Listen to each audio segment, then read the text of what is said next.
khususan Syekh Ja'far Al-Barjanji. Al-Fatihah. Alhamdulillahi Rabbil Alamin Ar-Rahmanir Rahim Maliki Yawmiddin Iyyaka na'budu wa iyyaka nasta'in Ihdinas siratal mustaqim Siratal ladzina an'amta 'alaihim ghairil maghdubi 'alaihim waladdallin amin. Qala al-musannifu rahimahullahu ta'ala wa nafa'ana wa bi ulumihi fid dharain amin. Bismillahirrahmanirrahim. Alhamdulillahumma qabrahul karim bi arfin syadiyyin min salati wa taslim. Allahumma shalli wa sallim wa barik alaihi. Wa awalu man amana bihi minar rijali Abu Bakrin sahibul ghari was-siddiqi wa minas sibyani Aliyun wa minan nisa'i Khadijati allati sabbata Allahu biha qalbahu wa waqah. Wa awalu man utawi kawitane wong sing iman, orang yang pertama kali beriman yaitu Abu Bakar. Jadi orang ini serius ini. Wa awalu man amana bihi rijal. Jadi yang pertama kali beriman laki-laki Abu Bakar. Sahibil ghari wasiddiqin, teman beliau ketika sedang di gua Hira. Al-Ghari itu maknanya gua Hira. Wasiddiqin, dan yang mempunyai tingkatan atau makom atau gelar siddiq, yang punya gelar siddiq itu Abu Bakar Siddiq.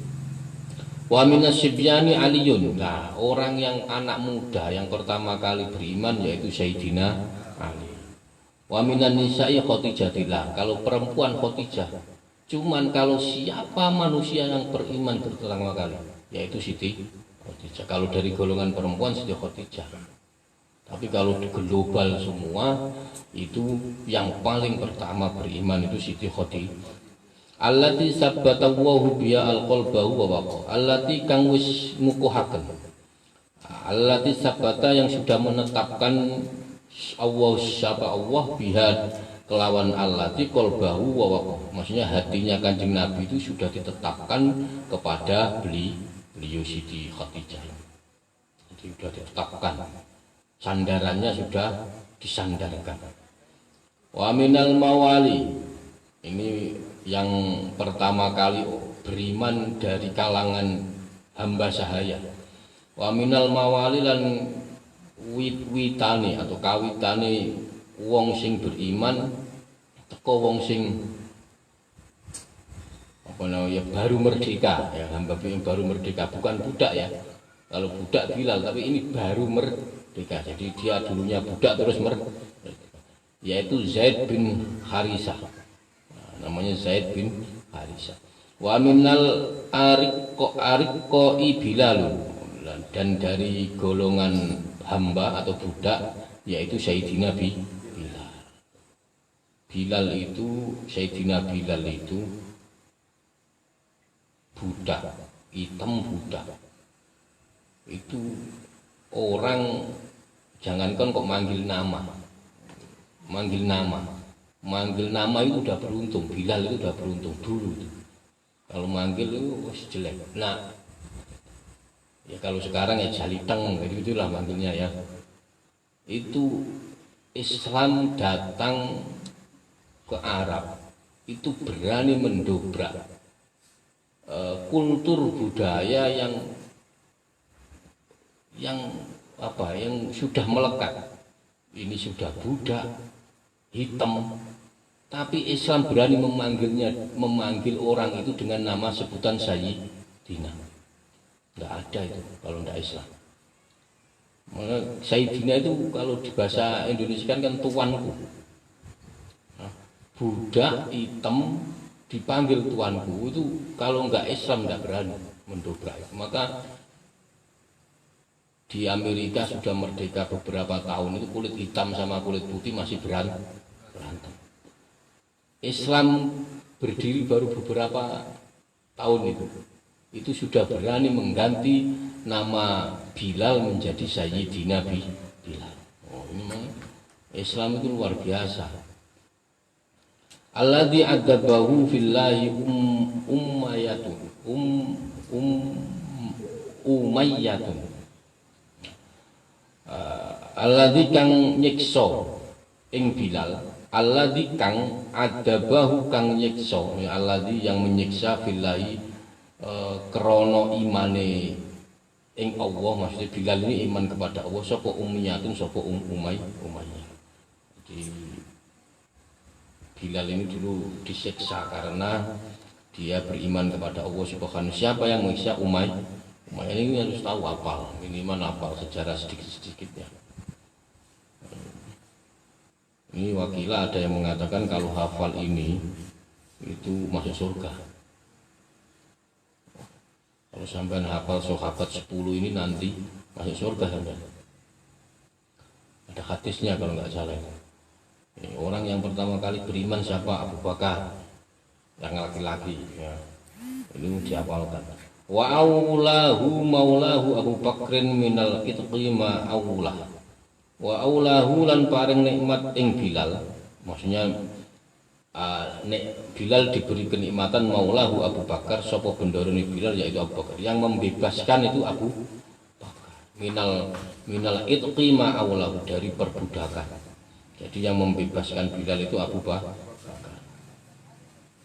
Jadi memberi hak merdeka itu Abu Bakar. Suma aslama mongko keri-keri manjing Islam sapa Utsman bin Affan wa Sa'dun lan Sa'ad. Berarti setelah Bilal merdeka, Utsman, Sa'ad. Ini Umar belum, ya. Umar bin Khattab belum. Maka jadi gini, kita nggak perlu takut.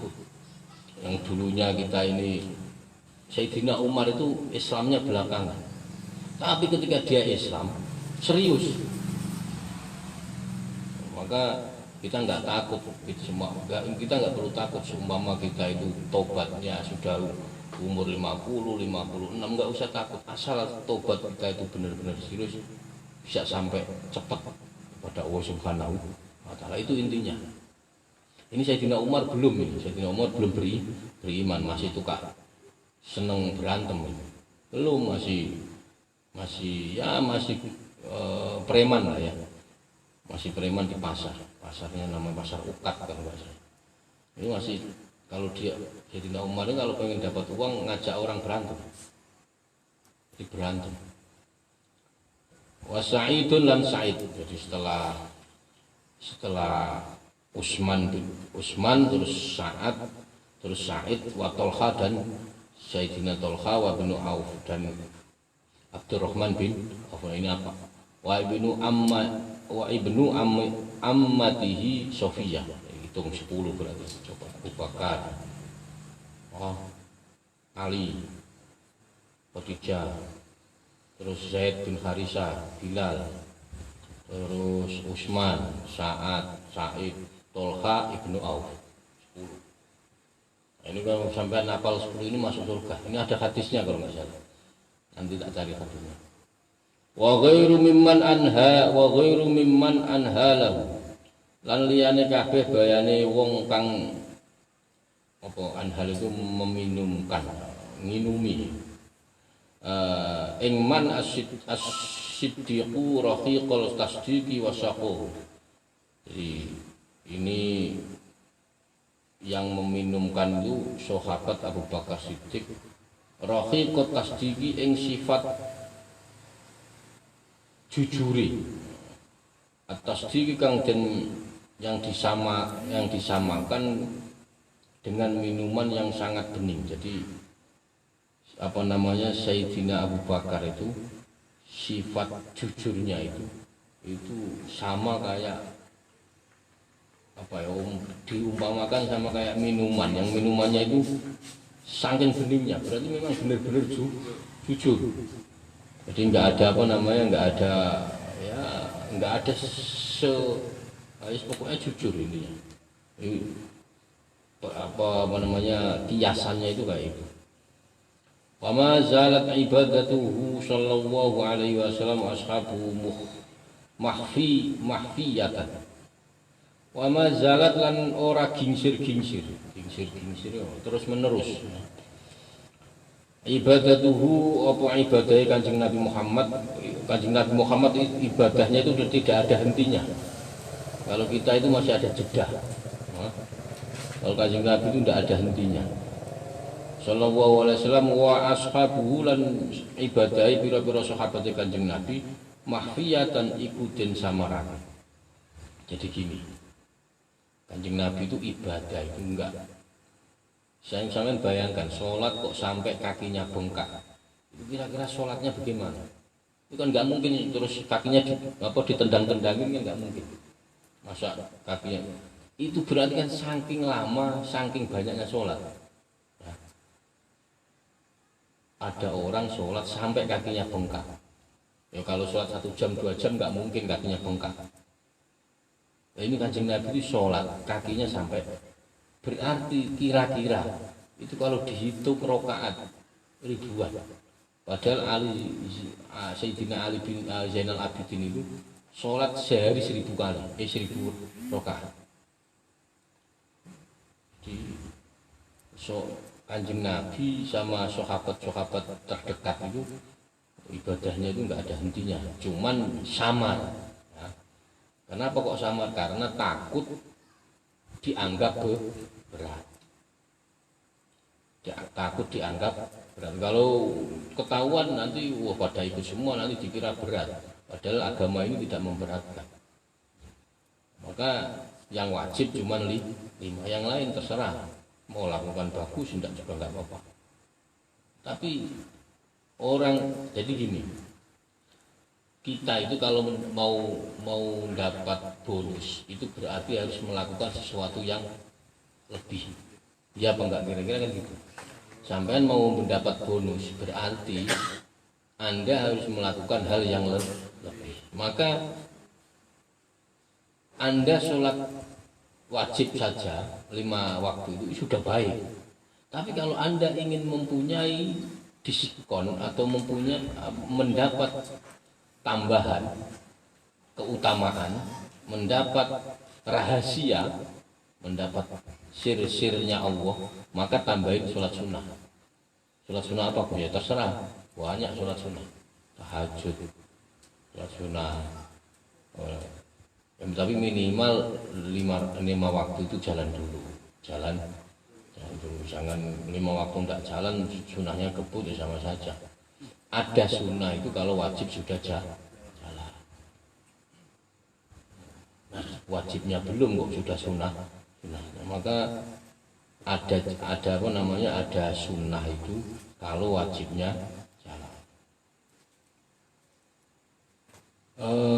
Wa ma zalat ibadatuhu sallallahu ashabu hatta unzilat alaihi fasta' bima tu maru fajaharo ya fajaharo itu ya. Ada yang bawa ini enggak fajaharo ya? Fajaharo bidu'ail khalqi ila wahi hatta unzila sehingga turun alaihi kepada Nabi fasta apa dawuh fasta bima. Jadi ketika saking sholat itu lamanya, saking lamanya sholat, saking apa namanya wis lama sampai turun dawuh fasta bima.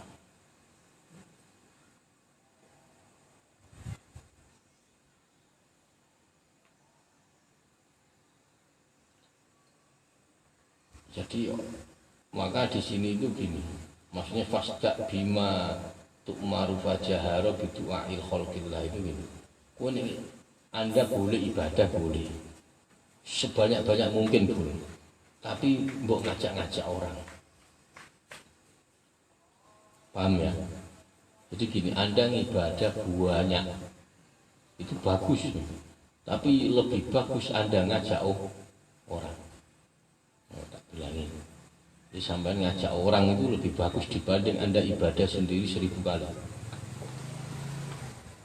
Ngajak ngaji orang itu penting. Jangan ngaji sendiri, jangan sholat sendiri, jangan ibadah sendiri. ngajak orang, minimal ngajak, mau atau tidak bukan urusan kita. Oh iya dong, mau atau tidak bukan urusan kita, minimal kita sudah mengajak. Jadi minimal kita sudah mengajak. Maka orang ngajak itu lebih ininya lebih bagus. Apa tingkatan ininya lebih bagus. Fasda mongko dawuh fasda bima tukmaru fajaharo. Fajaharo itu artinya ngedeng. Ngedeng itu apa? Ngedeng itu apa ya? Ngetokno itu bahasa Indonesia apa? Memunculkan atau menampakkan. Bidu'a ya khalqi ilallah. Maka sampean kalau ajak-ajak yang ngomong nggak bisa ajak-ajak bisik-bisik. Nggak bisa. Ajak-ajak itu harus minimal orang tahu. Ayo ngaji yuk, nah, gitu. Ayo sholat yuk. Nah, itu aja udah. Sampai begitu saja itu pahalanya udah tikel-tikel. Urusannya mau dan tidak bukan urusan kita. Lo yang punya kehendak bukan kita. Tugas kita itu mengajak. Mau dan tidak bukan urusan. Maka sampai jangan anggap agama ini harus seperti Anda, ideal. Sholatnya harus 5 waktu aja. Ininya itu yang ideal.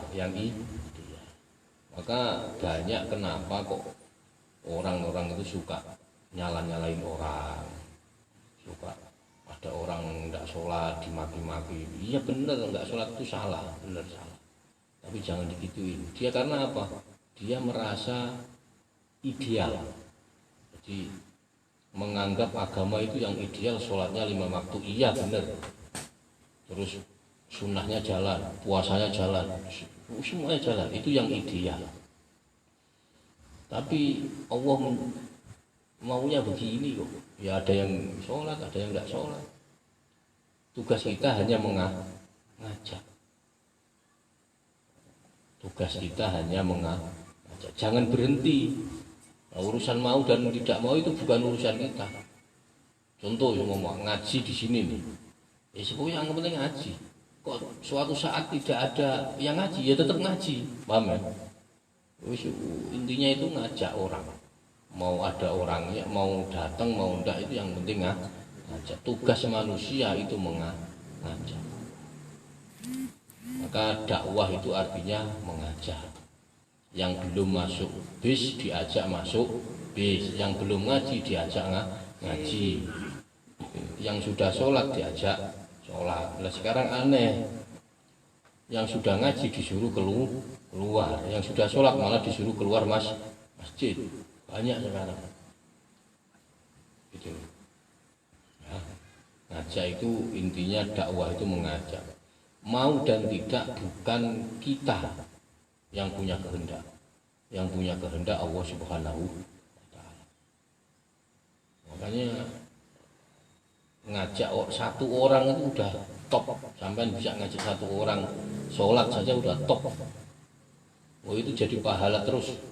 Selama orang itu mau sholat, Anda tetap jadi dapat pahala. Karena sebab Anda, dia mau sholat. Oh. Walam yab'ud minhu qaumau hatta aba alihaham wa amarahu bi rafdi ma siwa wahdaniyat. Walam yab'ud lan ora adoh minhu saking nabi qaumau sapa kaum nabi hatta aba hingga nyelani sapa nabi ing kaum alihatahum ing pangerane alihahum.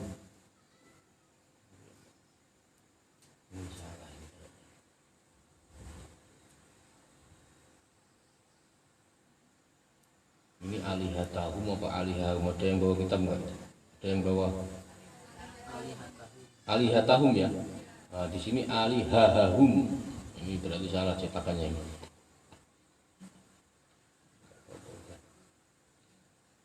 Wa amara bi rafdi ma siwa al-khadaniyah. Ada yang bawa pulpen enggak? Minta mumpung ingat tak ganti tulisannya ini.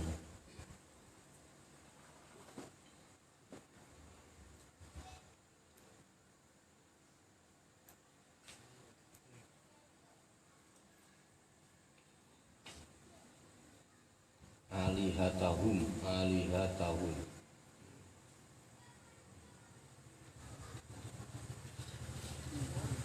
Jadi kaumnya tidak menjauhi dan tidak memusuhi Kanjeng Nabi Muhammad sampai ketika beliau mencela sesembahan mereka dan menyuruh mereka meninggalkan penyembahan selain hanya kepada Allah Subhanahu wa taala. Jadi awalnya Kanjeng Nabi itu tidak pernah dimusuhi. Karena apa? Karena Kanjeng Nabi itu secara wajah, secara tampilan, secara individu orangnya menyenangkan,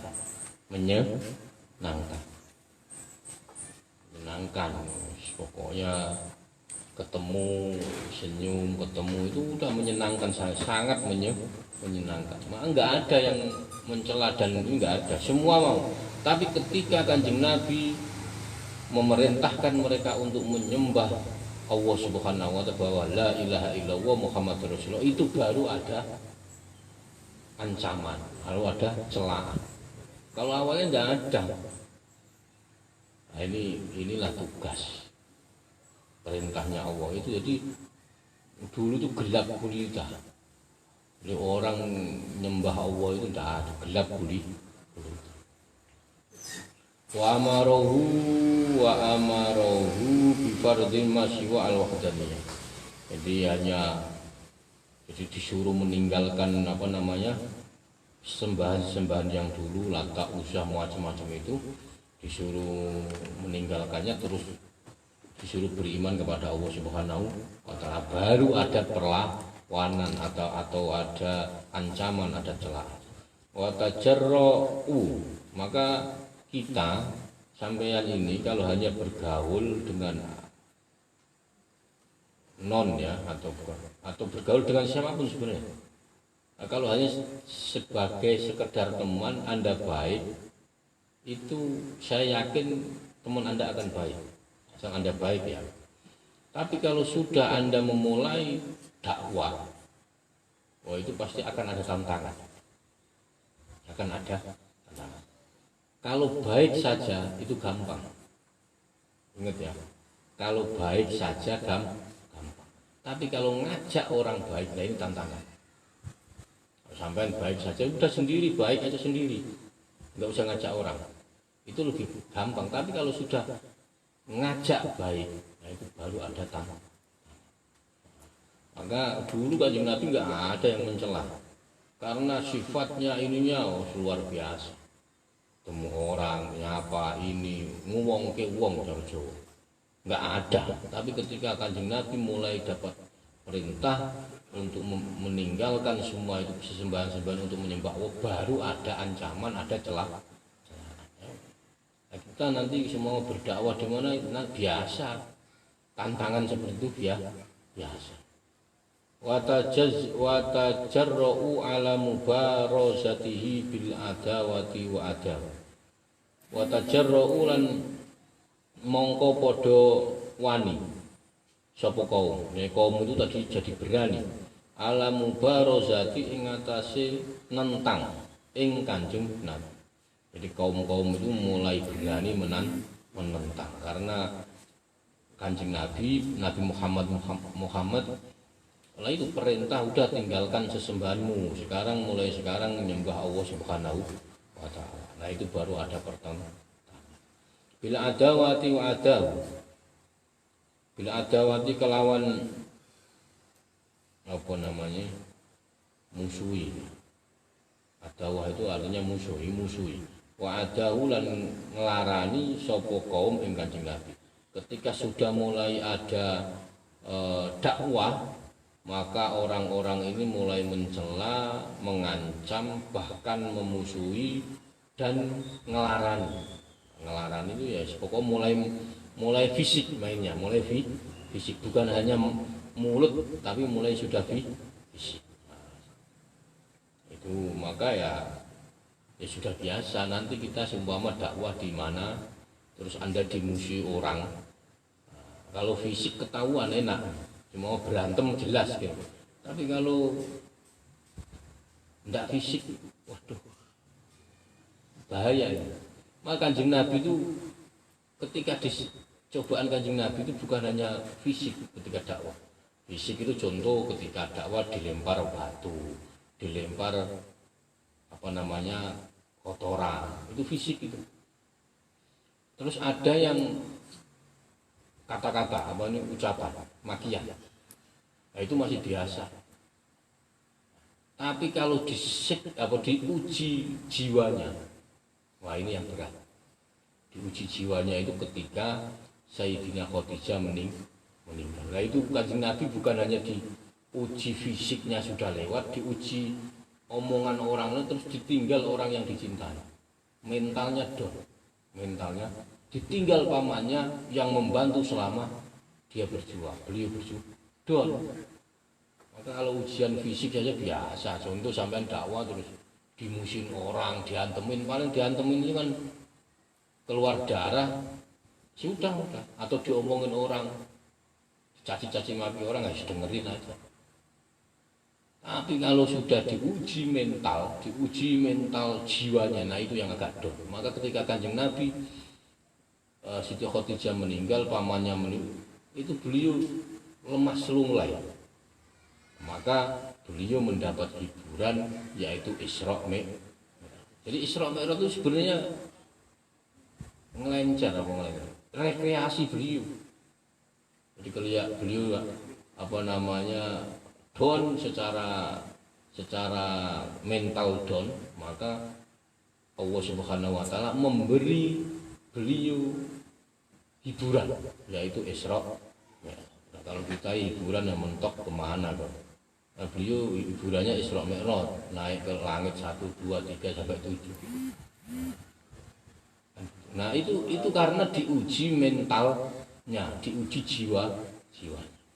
Lainnya kalau kita diuji fisik, paling diantem orang kan berdarah sudah. Kalau nasibnya nggak enak ya berarti masuk rumah sakit. Kalau enak ya paling sehari 2 hari hilang sakitnya. Atau dimaki orang. Oh ini nggak jelas, ini biasa dengerin aja. Nanti juga capek sendiri. Tapi kalau sudah diuji mentalnya, jiwanya, berat, ini berat, nah, berat sekali. Kalau sudah diuji mental jiwanya diuji berat. Ini Kanjeng Nabi ini juga baru, maka ya susah untuk dijelaskan kalau ndak pernah merasakan. Wastadda lan dadi banget ala muslimina ing atase pira-pira wong Islam al bala'u apa bala. Wa hajaru mongko padha hijrah sapa nabi lan sahabat fisanati khamsin ing dalem taun 5 ilan nahiyati marang jajahan daerah jajahan Nahya an-Najasiyati kang bangsa Najasiyah.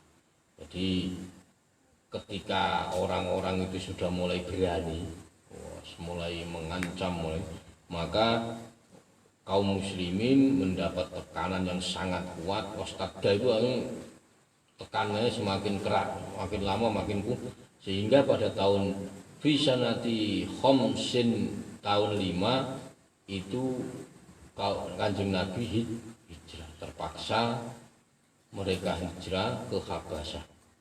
Maka ini juga harus tahu tahun berapa Kanjeng Nabi hijrah, tahun 5 Hijri. Diingat-ingat.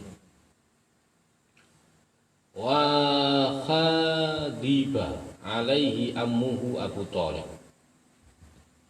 Wa khadibalan belani alaihi ing atase Kanjeng Nabi sapa ammuhu pamane Kanjeng Nabi rupane Abu Thalib wa bahu kullun minal qaumi wa tahama. Fa balun mongko wedi ing Nabi Wahabawu itu ya. Wahabau mongko wedi ing nabi sapa saben-saben wong suci kulo minal qaum kang tetep saking kaum wa tahama lan ngrekso sapa Abu Thalib ing Kanjeng Nabi. Wa hadiba ketika tahu posisi keadaan Kanjeng Nabi digitukan, diancam, diintimidasi, wah pokoknya macam-macam ya. Tahu posisi seperti itu, maka Abu Thalib membela, merasa kasihan. Abu Thalib merasa kasihan terus dibela. Paman Abu Thalib membela dengan ya sekuat tenaga, sekuat apa yang dia punya, sehingga kaum itu tadi tidak berani mengganggu Kanjeng Nabi. Jadi ditekan, diintimidasi, di macam-macam. Nah, orang itu berdakwah itu juga tugasnya beda-beda. Itu Kanjeng Nabi itu ditindas, diintimidasi begitu. Yang menolong Abu Thalib itu juga Abu Thalib punya tugas seperti itu memang. Jadi kita ini ya dakwah, nggak bisa sendiri, nggak bisa Kanjeng Nabi aja sahabatnya banyak, nggak bisa sendiri. Dakwah itu harus bersama-sama, karena nggak ada orang itu ketika diintimidasi itu Abu Thalib itu pasang badan. Maka kayak kita ini nanti di tengah-tengah masyarakat ada yang nggak setuju atau itu pasti nanti ada yang pasang badan. Pasti. Itu memang ya sudah sunatullah, sudah Allah ngatur itu begitu. Mungkin kalau ada ustadz disuruh berantem nggak berani ustadz disuruh berantem. Nggak, saya disuruh berantem ya nggak berani. Tapi Allah itu pasti mengirim orang yang siap pasang badan. Nah ini juga seperti itu sama.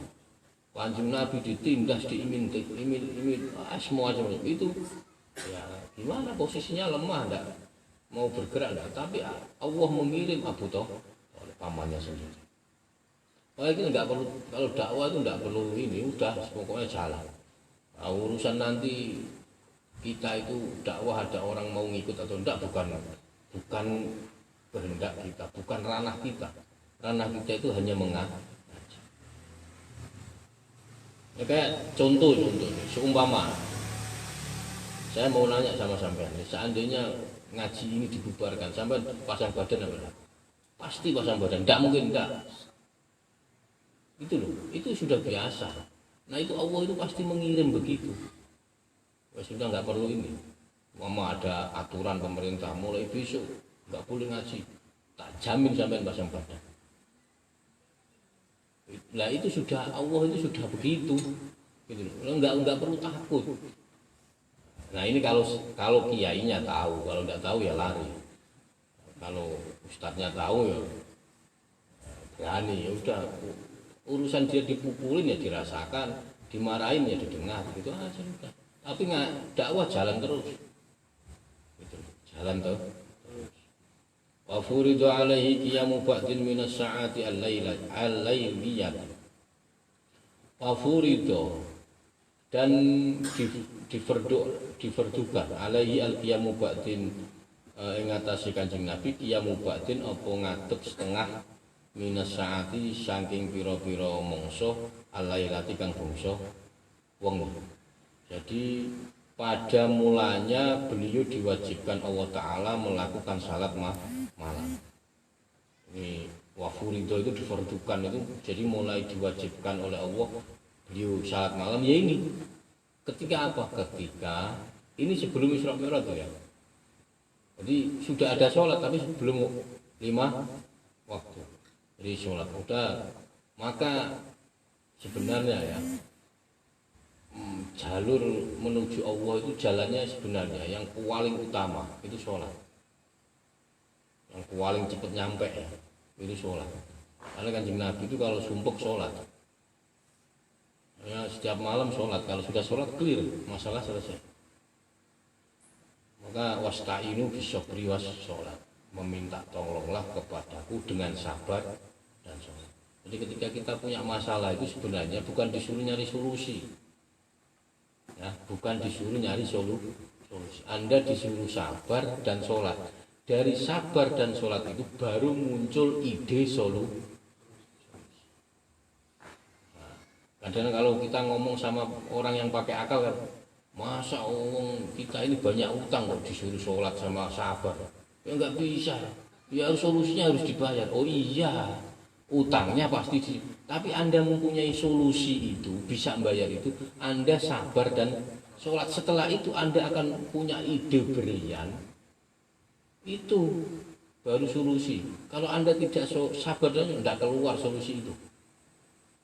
Seandainya solusi itu dari orang lain, nah kalau orang lainnya warok, kiai, betul-betul ini nggak ada masalah. Kalau yang mengasih solusi juga pakai akal, ribet lagi nanti. Oh iya, utang ini, utang sono, utangnya banyak. Nah, gitu. Maka wasta'inu bisobri was sholat. Sabar dan sholat, itu pasti ada solusi. Summa nusiha biqaulihi ta'ala faqra'u ma tayassara minhu wa aqimus sholat. Summa nusiha mau keri-keri disalini atau dinusah. Kemudian kewajiban sholat malam tadi itu dibatalkan dengan turunnya ayat faqra'u ma tayassaru minhu. Nah, ini jadi awalnya Kanjeng Nabi difardukan sholat malam wajib ya, wajib. Terus kewajiban sholat malam bukan sunnah loh ya, wajib. Kewajiban sholat malam tadi dihapus ya, ketika ayat faqra'u ma tayassara minhu. Nah itu ketika ayat faqra'u ma tayassara minhu wa aqimus sholat itu turun, maka kewajiban Kanjeng Nabi sholat malam menjadi tidak wajib, jadinya sunnah. Faqra'u maka bacalah ma tayassara apa yang sudah dipermudahkan darinya, wa aqimus sholat dan maksudnya darinya itu dipermudah darinya itu Al-Qur'an. Wa aqimus sholat dan dirikanlah sholat. Nah, ketika ayat ini turun maka ayat perintah sholat malam itu hilang, gugur. Wa furidu alaihi rak'atani bil ghadati wa rak'atani bil asyiyati. Wa furidu dan diwajibkan, lalu beliau diwajibkan melakukan sholat 2 rakaat di waktu pagi dan 2 rakaat di waktu malam. Jadi dulu itu sebelum 5 waktu itu juga Kanjeng Nabi sudah sholat, dulu wajib 2 rakaat malam hari, wajib 2 rakaat pagi. Maka sampai jangan kaget kalau ada aliran itu yang sholatnya sholat isya juga tidak sholat. Banyak, saya sering ketemu orang-orang seperti ini. Itu bukan sesat, iya, belum tahu. Coba kasih tahu kalau ada orang yang sholatnya masih 3 waktu, 4 waktu, enggak sesat mereka, belum tahu, kasih tahu. Sholat yang benar itu 5 waktu, bukan 2 waktu, bukan 3 waktu. Nanti kalau sudah tahu berubah. Summa nusiha bi ijabi sholatil khamsi fi lailatil masyrah. Jadi kemudian diganti dengan kewajiban melakukan sholat 5 waktu pada malam Isra. Setelah itu terus ada Isra Mi'raj, semua itu dihapus. Adanya cuma 5 waktu yang wajib loh ya, yang wajib. As-sholawatil khamsi fi lailatil masyrah. Wa mata Abu Thalib fi nisfi Syawal min ashiril bi'sati wa adumat tihi. Ini tihi bukan tahi. Ada yang bawa mautihi ya itu ya. Mautihi. Kalau mau tahi salah, mautuhu juga salah. Yang benar mauti, siapa yang ada harokatnya. Wa mata lan mati sapa Said, maka Abu Thalib meninggal finis bis Syawal di dalam pertengahan bulan Syawal min asyiril bi'sati Abu Thalib meninggal itu berarti pertengahan Syawal, berarti tanggal 15, sekitar 15 ya. Nah, ini bulan ke berarti ke berapa? Ke-10. Ke-10 dari bisa ke-10 dari kenabian. Jadi berarti Syawal apa 10 bulan sebelumnya apa? 10 bulan sebelumnya berarti mundur, berarti apa Ramadan, Sya'ban, Rajab. Nah, pokoknya ketika Kanjeng Nabi baru 10 bulan diangkat jadi Nabi, Abu Thalib meninggal. Wa adumat bi maudi au maudi ar-raziyah. Jadi sepeninggalan pamannya ya otomatis apa namanya adumat apa ar-raziyah tambah berat, yang backingi sudah nggak ada. Contoh seumpama di sini di backingi sama Badadang, terus Badadang pergi, hilang, tambah berat, nggak bisa. Pasti otomatis tambah berat. Cobaan yang akan di ini sama Nabi tambah berat. Watalat hu Khadijatu ba'da salasata ayyamin wa syadda bala'u 'alal muslimin qurrat. Watalat hu lan ngiring-ngiringi ing Abu Thalib sapa Khadijatun Siti Khadijah ba'da salasati ayyamin ing dalem sakwise 3 pira-pira dina. 3 hari setelah Abu Thalib meninggal, Siti Khadijah meninggal. Wah, ya gimana nggak galau. Secara jadi nggak hanya diuji fisik, nggak hanya diuji ucapan magian, tapi diuji jiwa mentalnya. Wah, ini yang berat. Yang berat itu di sini. Jadi ujian miskin itu sebenarnya sudah biasa. Berat itu kalau diuji mental, jiwa. Mental jiwa itu bukan soal apa ya, soal saudara, enggak. Jadi soal yang dianggap penting bagi hidupnya itu enggak ada. Nah, kalau sampean menganggap penting harta, ketika enggak ada, Anda akan galau. Tapi ketika Anda tidak menganggap penting itu harta, maka ketika harta itu ada ya biasa saja. Maka Kanjeng Nabi ini ditinggal apa saja biasa, tapi ketika ditinggal oleh Abu Thalib dan istrinya sedang galau karena menganggap bahwa Abu Thalib dan Siti Khadijah ini penting dalam perjalanan dakwah.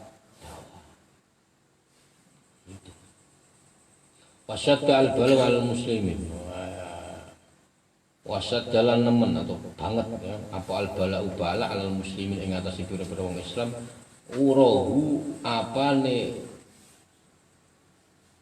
apa ya? Urah itu artinya apa ya?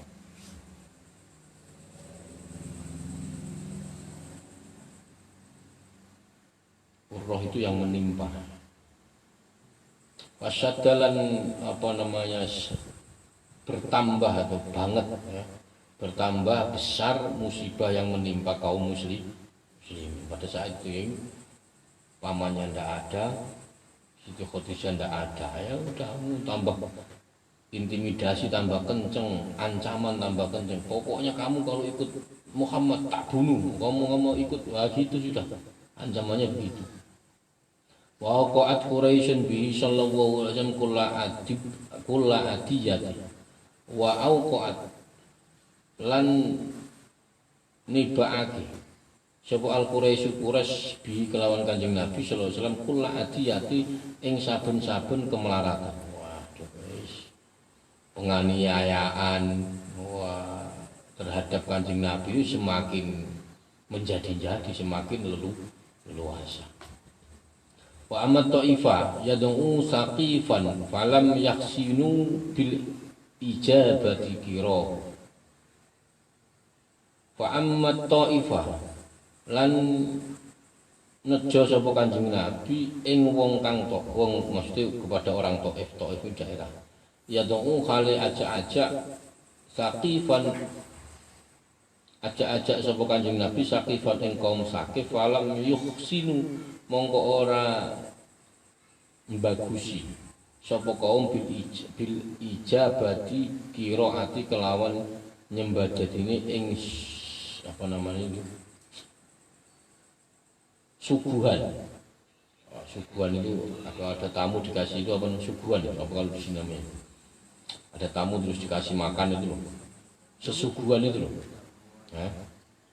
Ya suguhan itu suguhan. Jadi ini jamuan ya. Ada tamu terus kita bikinkan kopi, bikinkan teh, bikinkan. Jadi semakin menjadi wa auqaat dan akhirnya Kanjeng Nabi ini terdesak karena memang intimidasi sama ancaman terus penganiayaan kepada pengikut semakin banyak, maka biasa sebenarnya ujian itu sudah biasa, itu nanti akan seperti ini. Akhirnya beliau pergi ke Taif. Sehingga nggak aman di sini Pak, kita harus nyari tempat. Akhirnya beliau pergi ke Taif menyerukan Islam kepada Bani Saqif. Bani Saqif, akan tetapi Bani Saqif itu tidak menerima dengan sambutan yang tidak menyenangkan. Jadi kalau di ininya ya enggak disuguhi, paham ya? Sebenarnya kalau bahasa Indonesianya ya kita sampai datang terus saya tidak menerima dengan menyenangkan itu. Nah, itu pokok. Nah, tapi kalau di sini bahasanya ini kode. Jadi ketika ada tamu itu mestinya disuguhi. Tapi kalau ada tamu kok nggak disuguhi, biasanya tuan rumah itu sudah ini lagi. Nah, itu sudah enggak ya pokoknya sudah enggak srek. Maka sambutan Bani Saqif ini sudah enggak tidak menyenangkan, tidak menarik sama sekali. Maka tidak disuguhi.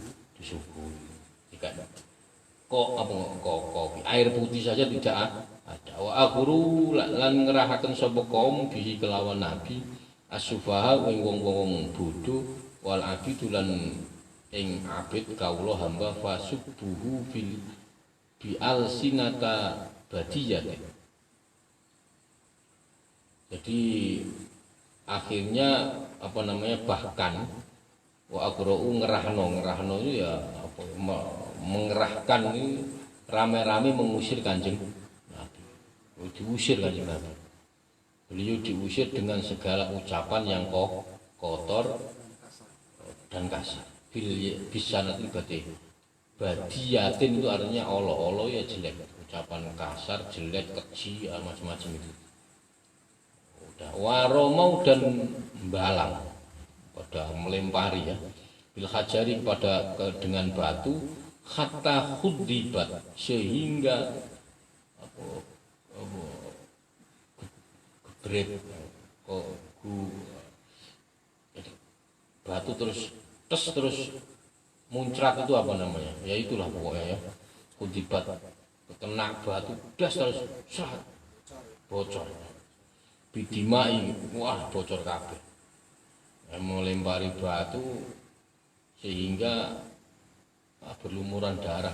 Kalau bahasa ininya ya berlumuran darah.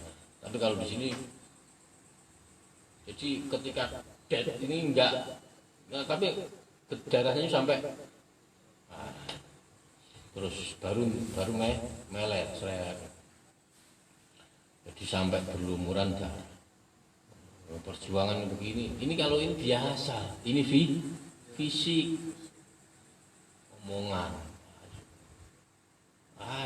iskandar nggak jelas itu kok omongan loh, baru megang masjid di KM terus jalannya dipatok dilarang biasa itu udah. Tapi kalau jiwanya yang diuji, wah berat. Kalau fisik paling dihantemin orang ya berdarah biasa. Cuma ada sallallahu alaihi wasallam makaten maka bidimai kelawan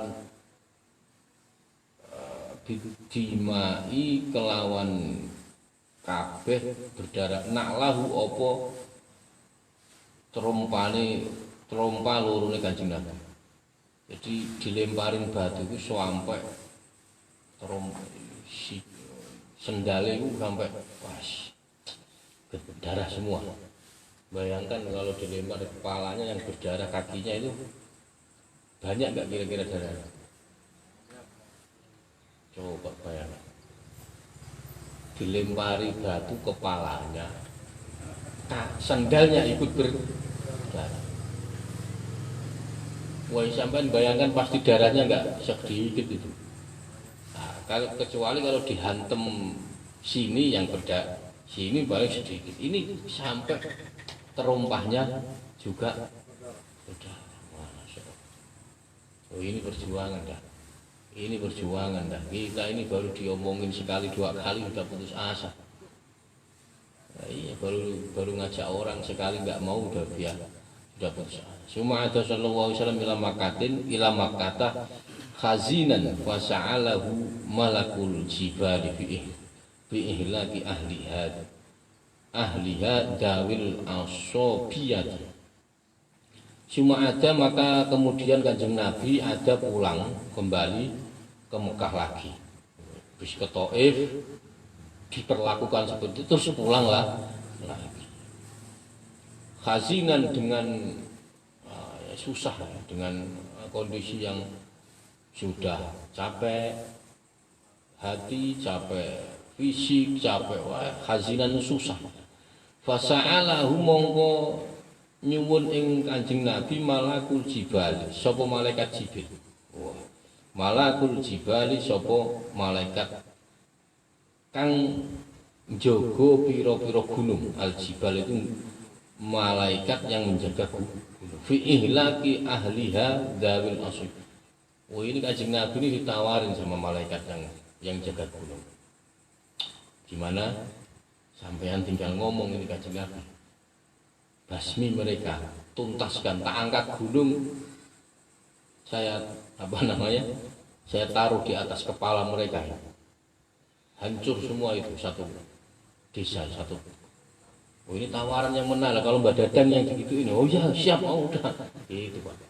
Oh iya, lo ini dengan kondisi fisik lemah, dengan mental jiwanya juga diuji, fisiknya diuji, semuanya terus ditawarin malaikat. Ya Nabi, oh ya ini tinggal Nabi bilang saja. Kalau iya tak angkat gunung ini. Begitu, ini tawarannya begitu. Jadi malaikat penjaga gunung mohon kepada Kanjeng Nabi, tak hancurkan saja kaum penentang tadi itu, kaum yang tadi itu Taif tadi, yang bersikeras menolak, diajak beri.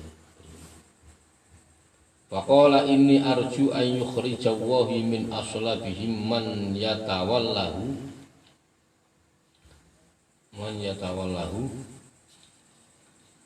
ya, man yatawallahu berhenti di faqala mongko dawuh sapa Kanjeng Nabi ketika ditawarin, udah gimana ini, dihancurkan saja ini. Faqala inni setuhune ingsun arju iku ngarep-ngarep ingsun ayyukhrija arep yen to ngetokaken sapa Allah min aslabihim saking pira-pira iga wakasnya itu man ing wong yatawallahu ing wong kang isih apa namanya. Jadi intinya gini loh, beliau itu masih punya harapan kepada mereka-mereka yang tadi musuhin itu, masih berharap. Jadi Kanjeng Nabi itu arju itu masih mengharap agar Allah mengeluarkan orang-orang itu tadi itu untuk generasi, mungkin dia sudah nggak mau, tapi anaknya, semoga generasi min aslabihim itu tulang rusuk ini, maksudnya anak maksudnya ya. Jadi yang dimaksud aslabihim itu turunan. Man yatawallahu, jadi generasi-generasi berikutnya yang mau beriman dan menghamba kepada Allah Subhanahu wa taala. Loh, Anda ngajak orang, enggak mau, sudah doakan anaknya siapa saja mau. Jangan Anda sok-sokan petentang-petentang, diajak baik enggak mau. Kayaknya diajak baik nggak mah. Udah doakan anaknya siapa tahu baik. Atirillahumma qabrahul karim bi arfin syadin min sholati wa taslim. Allahumma sholli wa sallim wa barik alaihi. Jadi ini pelajaran sebenarnya buat kita semua pelajaran. Maka tugas kita itu hanya ngajak, mengajak. Mau dan tidak itu bukan kita yang punya hak. Yang punya hak itu Allah Subhanahu wa Ta'ala. Kalau terus Anda menjadi wakil Tuhan ya repot. Masih lumayan banyak nih. Yo. 2, 3, 4, 5, 6, 7 lembar. Jadi ini pelajaran buat kita semua bahwa kita itu tugasnya ngajak orang. Udah mau dan tidak bukan urusan kita, yang penting kita ngajak itu sudah kewajiban, tugas kita. Kewajiban kita itu bukan hasil dari ngajak, bukan, tapi mengajak, nah itu tugasnya. Summa usriya biruhihi wa jasadihi yaqadatan minal masjidil haram ilal masjidil aqsa. Nah, setelah kejadian ini ditawarin sama malaikat, gimana ini? Udah saya angkatkan gunung saja ini. Kalau ya tak, udah saya berkan itu apa bahasa Indonesia? Saya timpahkan saja ini gunung ini kepada satu kaum. Tapi Kanjeng Nabi malah tidak begitu. Saya berdoa semoga turunannya ada yang beriman kepada Allah Subhanahu wa Ta'ala. Lalu coba orang seperti ini gimana? Nggak ada sudah. Summa usriya mongko keri-keri den lakoni. Maksudnya dijalankan maksudnya ya. Biruhi wa jasadihi, rohnya Kanjeng Nabi dan jasadnya Kanjeng Nabi ya qadatan kali melek minal masjidil haram ilal masjidil aqsa. Jadi Isra Mi'raj itu Kanjeng Nabi bukan mimpi, melek itu ya terjaga. Jasadnya iya, rohnya juga iya. Jadi bukan mimpi, ini bukan, tapi memang benar-benarnya. Warihabihil qudsiyah, warihabihi dan pelataran atau pelataran Masjid Aqsa Al-Qudsiyah yang bangsa Qudsiyah maha suci, bangsa suci Masjid Aqsa. Wa urija lan den unggahaken atau dinaikkan bihi sapa Kanjeng Nabi ila samai wa timaring langit. Faro'a mongko ningali sapa Kanjeng Nabi Adam ing Nabi fil ula di dalam langit yang jadi ketika jadi Isra Mi'raj itu adalah rekreasi atau hiburan Kanjeng Nabi ketika ditinggal Sayyidah Khadijah, ditinggal pamannya Abu Thalib. Terus suasana kondisi perjuangan itu semakin berat. Jadi Kanjeng Nabi itu bukan hanya diuji fisik, tapi diuji juga mental. Maka beliau mendapat. Maka kalau sampean sebenarnya Isra Mi'raj ya, kalau kita tidak mungkin bisa Isra Mi'raj ya. Tapi minimal mirip Isra, bukan Isra Mi'raj tapi mirip. Berarti roh kita harus kita cantolkan kepada Allah Subhanahu. Hati kita ini loh. Nah, ini nanti kalau Anda bisa begini, ini termasuk hiburan. Nah, contohnya begitu. Wa urija bi ila samawati fara'a Adam fil awal wa qad jallallahu wa qaru wa ala. Pada langit pertama bisamawati fara'a, beliau melihat Kanjeng Nabi Adam alaihissalam. Wa qad jalallahu al-waqaru wa ala. Wa qad jalallahu lan teman-teman atau sungguh sudah apa namanya diagungkan kemuliaannya dan ketinggian derajat. Wa qad jalallahu al-waqaru wa ala. Wa ra'a lan nutup tegese nutupi waro alan ningali sapa Kanjeng Nabi fisaniyati ing dalem langit sing nomor loro Isa sapa Sayyidina Isa bin Maryam al-Batuli al-Bararati. Jadi yang langit pertama Kanjeng Nabi ketemu Adam, Kanjeng Nabi Adam, yang kedua ketemu Nabi Isa.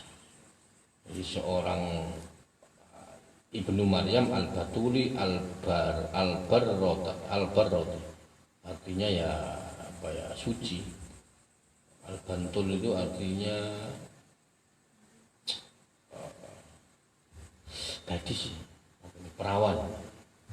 Ibnu Maryam al-Batuli maka sampean kalau punya anak namanya Batul berarti artinya perawan atau gadis terus. Al-Barroti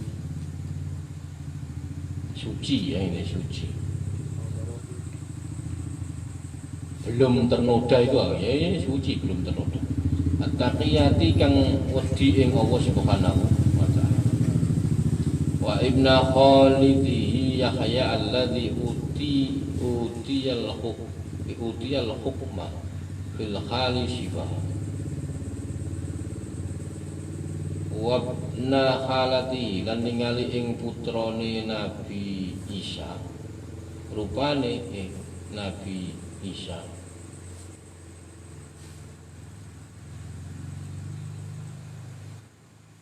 Nabi Isa putranya Yahya alladzi utiya hukma fi bani wa ibna khalatihi. Beliau melihat bertemu juga gitu kan. Beliau itu bertemu juga dengan Nabi Yahya ibnu Khalatihi putra sepupu ibnu Khalati, berarti anake paman, berarti apa sepupu ya, anaknya Pak ibnu Khalatihi, jadi sepupune Nabi Isa. Alladzi utiyal hukma fi khalihi sibah, yang terkenal alim sejak kecil, Yahya. Nah, sampean kalau pengen anak yang pinter dari kecil namakan Yahya. Kalau pengen perawan terus namakan Al-Batul atau ya. Ini juga tujuannya tawassul ya. Ya, doa, nama itu kan doa. Nama anak itu doa. Wa ra'a fi salisati Yusufa bi suratil jamaliyah. Langit ketiga itu beliau bertemu dengan Nabi Yusuf, Nabi yang sangat apa ya, ganteng, menarik parasnya menarik, elok, sangat elok, menarik parasnya. Wa fi rabi'ati lan langit yang keempat beliau ketemu Idris alladzi rufi'a Allahu makanahu wa a'la. Langit yang keempat Kanjeng Nabi Muhammad ketemu Nabi Idris. Alladzi rufi'a, yang apa namanya, Nabi Idris ini juga ditinggikan derajatnya. Alladzi rufi'a oleh Allah makanahu ing panggonane Nabi Idris wa ala lan nglurake sapa Nabi. Intinya Nabi Idris ini juga diposisikan yang luhur, yang tinggi. Wa fil khamisati, dan di langit yang kelima beliau ketemu Harun al-Muhabbaba fi ummati Israiliyati. Beliau ketemu Nabi Harun yang ke berapa ya? 5, langit kelima. Itu beliau ketemu Nabi Harun, Nabi al-Muhabbaba, yang disenangi, yang dicintai ya. Fi umat Israil, dalam umat kang bangsa Israel. Jadi Nabi Harun itu termasuk nabi yang paling diidolakan dalam bangsa Israel. Israel itu dulu idolanya Nabi Harun.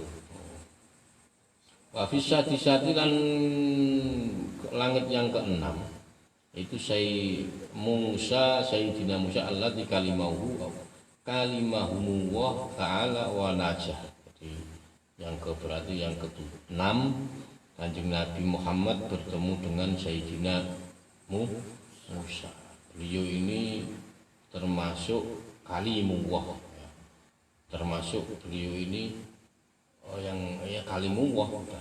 Terus wanajah itu ahli munajat. Jadi gini, kenapa kok dipanggil wanajah itu? Kanjeng Sayyidina Musa itu kalau sudah munajat Allah turun, Pak. Sampean munajat tiap hari nggak turun-turun. Maka beliau ini dijuluki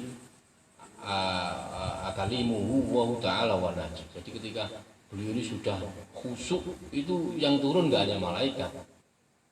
Ngomong ahli munajat, maka beliau biasa berdialog langsung sama Allah Subhanahu wa ta'ala. Wa fi syafi'atin di langit yang ketujuh Ibrahim, Sayyidina Ibrahim alladzi jaa rabbahu bi salamatil qalbi wa tawiyati. Alladzi kang jaa kang teko rabbahu ing pangerane Ibrahim bi salamatil qalbi kelawan selamate ati wa tawiyati lan bagusine. Artinya apa namanya ini peristiwa Isra Mi'raj ya. Dari langit ketujuh beliau bertemu dengan Nabi Ibrahim, Nabi yang selamat hatinya dan mempunyai sebutan apa ya orang yang paling baik atau terbaik atau bapaknya umat. Wa khafidahu min nari namruda wa afahu. Wa khafidahu lan ngreksa sapa Allah min aril namruda dari apinya Raja Namrud wa afah. Di apa namanya Sayyidina Ibrahim ini juga yang ketika dibakar oleh Raja Namrud tidak apa.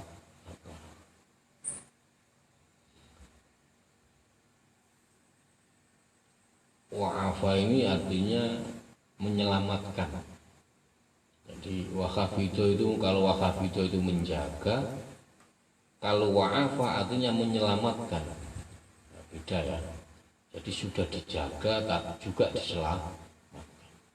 Summa rafa'a ila sidratil muntaha ila an sami'a sharifal aqlami bil umuril muqdiyati. Summa rafa'a mongko nuli keri-keri munggah naik ila sidratil muntaha malang sidratil muntaha ila an sami'a sharifal aqlami bil umuril muqdiyati. Enggak jelaskan soal sidratil muntaha. Sidratul Muntaha itu nama, tempatnya di mana nggak ada yang tahu. Yang tahu ya hanya Allah dan Kanjeng. Kadang orang spekulasi, berarti jangan-jangan Allah juga bertempat di Sidratul Muntaha. Sidratul Muntaha itu nama, tempatnya orang nggak ada yang tahu. Yang nggak tahu ya hanya Allah dan Rasulnya.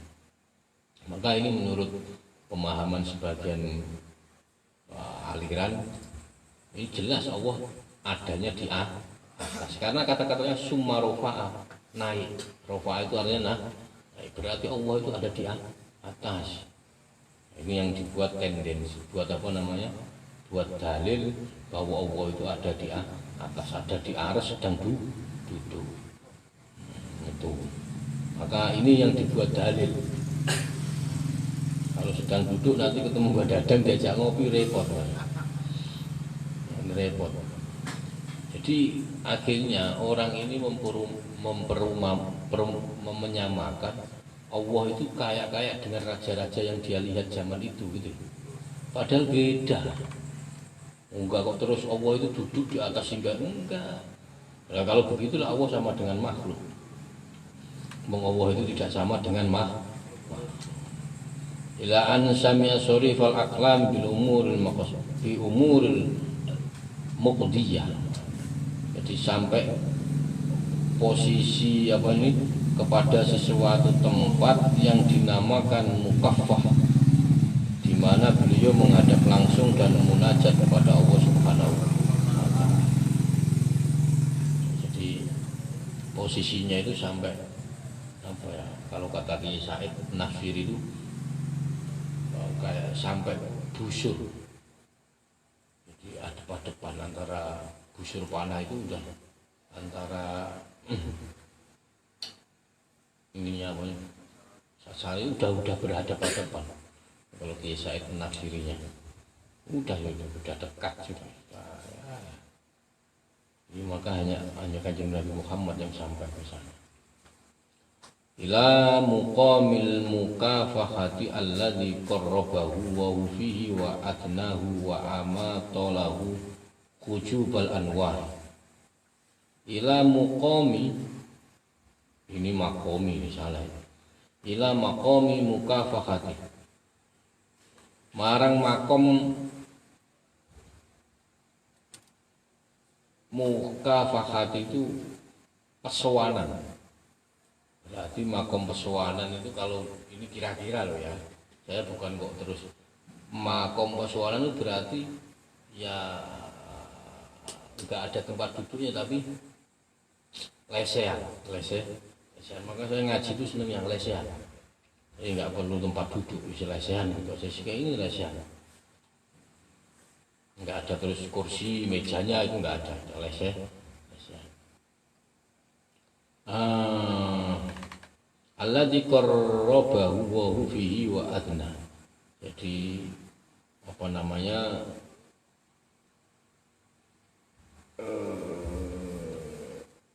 sudah saking dekatnya qarrabahu itu ya. Jadi Kanjeng Nabi sudah saking dekatnya ya sudah kayak busur panah itu kalau menurut biasa itu. Fihi wa adnahu. Apa namanya? Sampai kepada suatu tempat yang dimana ini saya mukafahati itu artinya pasowanan, berarti kalau saya analogikan itu lesehan, isi kayak saking orang saking deketnya itu kan ngobrolnya lesehan ya, lesehan. Kalau ada sekat kursi atau meja itu kan kelihatannya resmi ya enggak? Alladzi qarrabahu itu begitu maksudnya. Alladzi qarrabahu wa fihi wa adna. Jadi suatu tempat yang dinamakan mukafana di mana beliau menghadap langsung dan munajat kepada Allah Subhanahu wa taala. Mukafana ini pasowanan artinya, pasowanan.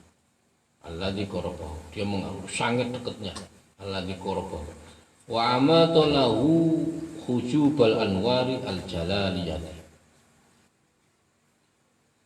Maka wa amatolan ngilangi sapa Allah udah dihilangkan lahu karena Nabi khujubal anwari ing pira-pira aling-aling atau hijab pira-pira cahaya al jaliyah kang bangsa keagungan sudah terbuka semua tabirnya ya udah nyata berarti sudah ketemu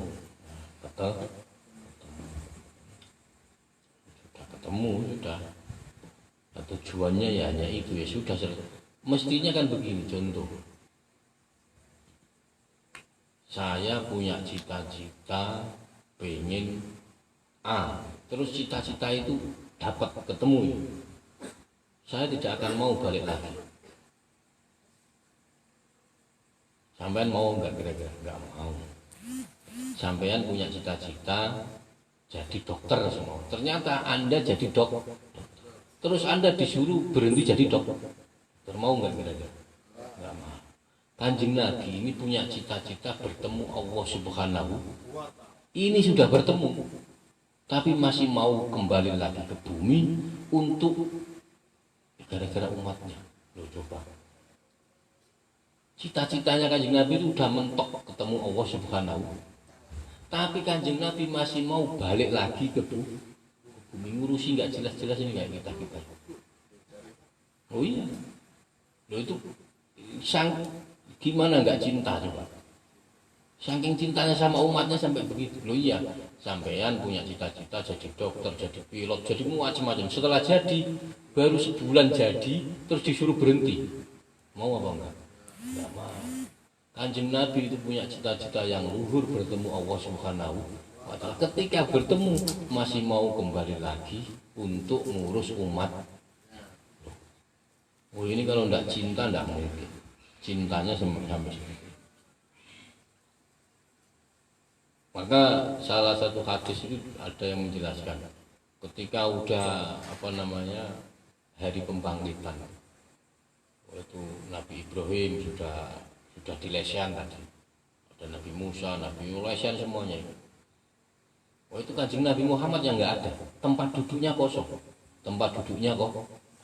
Itu padahal Nabi Ibrahim, Nabi semua itu udah menempati posisinya masing. Nabi Muhammad yang nggak ada. Ini kemana ini Nabi Muhammad? Ternyata apa? Nabi Muhammad sibuk ngurusi umatnya yang nggak jelas. Ayo kamu disnyafaati tadi. Padahal nabi-nabi yang lain sudah di posisinya masing-masing. Tapi Nabi Muhammad masih sibuk ngurusi umatnya. Coba bayangkan, itu nggak cinta nggak mungkin. Maka kita ini kalau nggak cinta kebablasan, ditolong sampai begitu nanti kita ini. Makanya kalau Anda pengen ditolong begitu, mulai saat ini ngaji ini salah satu tujuannya itu menambah kecintaan kita, menambah mahabbah kita kepada Kanjeng Nabi Muhammad. Itu. Wa amato lan tersingkap, ngilangake sapa Allah ini menghilangkan, tersingkap tabir yang menutupi cahaya keagungan, udah ketutup jadi wahdaniyah ya, atau udah jadi satu. Warahu bi ainai ra'sahu min khadratir rububiyyati ma'arahu. Warahu lan mirsani sapa Allah ing nabi bi aini kelawan motone mripate, bi aini ra'sahu dengan kedua mata sirai Kanjeng Nabi min khadrati bayane ngrekso ar-rububiyyati kang bangsa pangeran. Nah, ini susah ini kalau diterjemahkan. Mungkin ini ada pertentangan sebenarnya. Sebenarnya Kanjeng Nabi itu Isra itu melihat Allah benda. Sebagian ulama ada yang mengatakan tidak melihat, tapi menurut ulama Ahlussunnah Allah Kanjeng Nabi melihat. Jadi beliau dapat memandangnya dan mata kepalanya sendiri, dengan kepala, bukan mimpi, tapi fisiknya juga melihat, ruhnya juga melihat. Dari sifat ketuhannya. Maka ini ada sebagian ulama yang mengatakan enggak Kanjeng Nabi tidak melihat Allah. Tapi menurut ulama yang Ahlussunnah melihat, langsung melihat Allah Subhanahu wa Ta'ala. Bahasa itu karena gini ya. Kalau enggak mungkin Allah bisa dilihat kan gitu. Enggak mungkin Allah bisa gini. Allah memang tidak bisa dilihat. Kalau mata-mata kita enggak bisa. Tapi kalau Allah menghendaki itu bisa enggak? Bisa. Nah, itu aja. Kita tidak mungkin melihat Allah. Tapi kalau Allah menghendakinya pasti bisa. Wa basata lahu busutul idlali wa fil majalid datiyah. Wabasatolan beber menggelar sapa Allah Subhanahu wa Ta'ala lahu krana nabi busata ing yaitu lesian tadi itu, jadi digelar ya. Udah digelar, digelar terbentang luas bagi hamparan kasih sayang kemesraan. Ya lesian ini pokoknya Anda bayangkan lesian. Karena apa? Lesian itu ciri dekat, ciri akrab, keakraban. Itu lesian biasanya.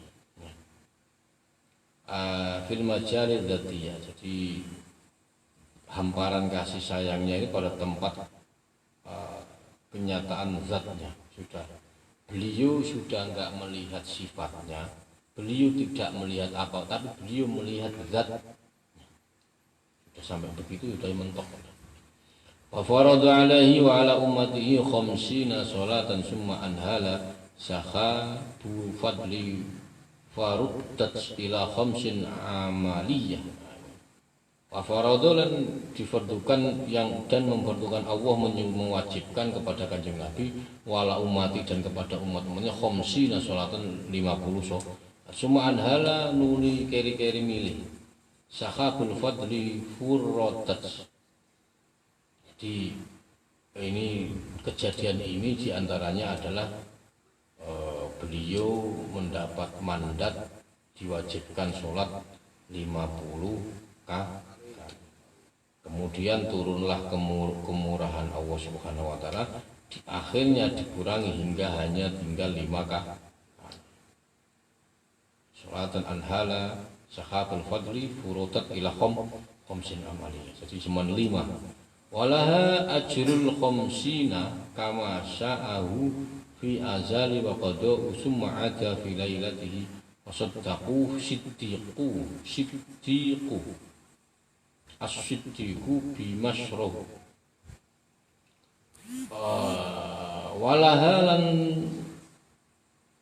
namun pahalanya tidak berkurang dari pahala sholat 50 kali. Intinya itulah. Walaupun Anda cuma 5 kali, tapi pahalanya tidak kalah dengan 50 kali. Semua ada bilailatihi fasaddaqatu siddiqu. Semua ada kemudian Kanjeng Nabi pulang kembali setelah melakukan Isra Mi'raj tadi, pulang kembali wasaddaqu, dan pulang kembali tadi itu bercerita. Sedangkan yang wasaddaqu yang membenarkan, sodiku itu hanya sodik, yaitu Abu Bakar Siddiq. Semua tidak percaya. Bimasrohu kelawan tindakane Kanjeng Nabi. Perjalanannya atau perginya Kanjeng Nabi itu orang tidak ada yang percaya. Yang percaya hanya Abu Bakar Siddiq. Makanya wa kullu dzi aqlin wa rawiyatin. Lan saben-saben wong kang duweni akal wa rawiyatin lan mungguhe riwayat wis gak masuk akal, ora masuk akal. Makanya akale dikne ya. Akalnya dia. Ya, kalau akalnya dia ya enggak masuk akal, tapi akal ada orang itu menurut orang enggak masuk akal, tapi menurut orang lain masuk akal. Karena akalnya belum nampung. Karena akal itu nggak ada batasnya. Kalau akal ada batasnya berarti sama saja membatasi kekuasaan Allah. Kalau mungkin dulu kita ya gimana bisa percaya karena akalnya belum sampai. Kalau sekarang bisa. Sekarang jarak jauh telepon aja bisa. Kan gitu, jarak jauh telepon bisa. Kalau dulu nggak bisa. Wa kullu di aklin wa kadzabathu Quraisyun faqadzaba Quraisyun wartadda man adallahu wa kadzabat lan apa namanya sebaliknya ya, orang-orang Quraisy itu menggorohake ya apa, mendustakan. Wartadda lan dadi murtad sapa wong kang wartadda lan dadi murtad sapa man wong adallahu kang nyasarake iman. Intinya pokoknya orang-orang Quraisy juga mendustakan itu semua. Bahkan orang-orang yang disesatkan dan ditipu syaitan itu menjadi murtad. Asyaitanu wa akhwahu, jadi murtad semua orang, yang enggak cuma Abu. Maka saya sering ngomong bahwa kejadian Isra Mi'raj itu kaum terpecah jadi 3. Yang pertama grupnya Abu Bakar 100% percaya. Yang kedua, grupnya teman-temannya Abu Thalib pamannya itu percaya, yang ngomong Kanjeng Nabi percaya tapi tidak masuk akal. Jadi separuh-separuh. Ada yang 100% tidak percaya, yaitu Abu enggak percaya karena Yesus enggak percaya. Tapi yang ada yang separuh percaya, separuh tidak. Mau tidak percaya yang ngomong Kanjeng. Karena apa? Kanjeng Nabi tidak pernah bohong. Tapi mau percaya tidak masuk. Nah, kalau masuk perjalanan 3 bulan kok ditempuh semalam. Jadi perjalanan Mekah sama Palestina itu kalau di perjalanan 3 bulan kok ditempuh semalam. Mulai itu pakai onta yang paling cepat pun tidak akan sampai. Maka tapi mau tidak percaya yang ngomong Kanjeng, repot. Jadi makanya grupnya Abu Thalib, kalau teman-temannya itu saya apa enggak ya? Tapi kalau enggak kok ini yang ngomong Muhammad, tapi kalau yang ngomong Muhammad kok wah. Jadi tapi ada yang 100% percaya, yaitu Abu Bakar, teman-temannya. Aktirlahi aktirlahumma qabrahul karim bi arfin syati min sholati wa taslim. Allahumma sholli wa sallim wa barik alaihi summa arduhu wa huwa alam bisawab. Berarti besok itu sampai doa terus. Berarti berapa lembar lagi? 1, 2, 3, 4, 5 lembar lagi, terus baca maulid pakai hadroh ya. Gusti Kon nggak ada ya? Besok masak apa? Masak entong. Masak entong. Rusak. Udah. Oh, nuwun lagi lah. Assalamualaikum warahmatullahi wabarakatuh.